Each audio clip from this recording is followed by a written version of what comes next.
In tonight's Fox 17 Waste Watch report, there are big questions tonight about your money being spent on the Tennessee Virtual Academy. Students have scored below average the last 2 years on standardized testing. At the same time, millions of taxpayer dollars continue to fund this program. Fox 17's Michaela Lewis explains why some don't think this is a good way to spend taxpayers' money.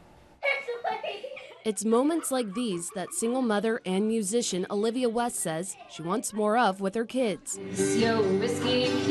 Between her late night gigs and her two sons' Davidson County school schedules, she says it's tough. I only get to see them for a couple hours, and I don't like that. I want to have a more hands-on experience. To experience more time with her second and fourth grader, she plans to enroll them into the Tennessee Virtual Academy next fall so she can take them out on the road. Because they're going to work with mommy so they can go to beaches and the Smithsonian. And I feel like they'll have a richer education doing things like that with me instead of in an office type situation all day long. K-12 Inc., founded in 1999, operates the Tennessee Virtual Academy, made available nearly 3 years ago through Union County.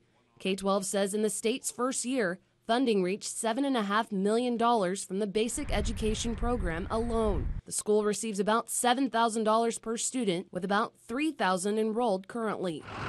Educational material is delivered right to students' doorsteps, allowing them to complete their work over the computer. But the Department of Education's 2013 report card states TNVA students scored below average on the same standardized tests taken by traditional students. They've had a complete failure here in Tennessee, and it's time to shut down the virtual school, which is a complete waste of money. State Lawmaker Mike Stewart backed legislation last year, giving the Education Commissioner power to close the school after 3 years of students failing to show sufficient growth. As a creature of the current administration, you know, if it were just wasting millions of taxpayer dollars, it would be a bad program. What's sad, of course, is it also is wasting the education of a number of young people. K-12 Southern Region Deputy Vice President Megan Henry says the group is working to improve test scores through data, administration support, and instruction with more mandatory live sessions. Students who we are getting at these schools, many of them are coming because they are academically behind. It's going to take a little bit of time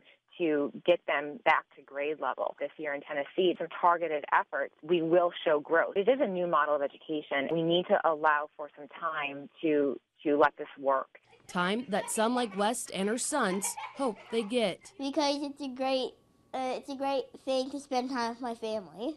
Michaela Lewis, Fox 17 News. K-12 says enrollment is lower this school year, so their funding will be less than it has been for the last couple of years. Now, according to the Adequate Yearly Progress reports in 2011, nationwide K-12 only met standards at a little more than 27% of its schools. All public schools here in the U.S. meet that same standard at a more than 50% rate.